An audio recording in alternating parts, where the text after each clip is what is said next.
Russia Ukraine war continue అవుతూనే ఉంది. తాజాగా యుక్రెయిన్ పై రష్యా మరోసారి అటాక్ చేసింది. కీవ్ లక్ష్యంగా ఈసారి దాడులతో విరుచుకుపడింది రష్యా. తన సరికొత్త ఆయుధం ఒరేష్నిక్ మిస్సైల్ యుక్రెయిన్ పై ముప్పేట దాడి చేసింది.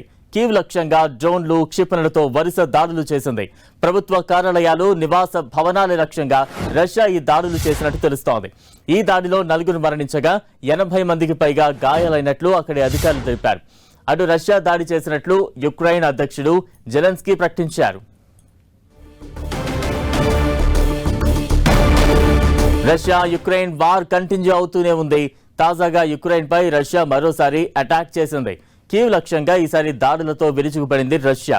తన సరికొత్త ఆయుధం ఒరేష్నిక్ మిసైల్ యుక్రెయిన్ పై ముప్పేట దాడి చేసింది. కీవ్ లక్ష్యంగా డ్రోన్లు, క్షిపణులతో వరుసగా దాడులు చేసింది. ప్రభుత్వ కార్యాలయాలు, నివాస భవనాల లక్ష్యంగా రష్యా ఈ దాడులు చేసినట్టు తెలుస్తోంది.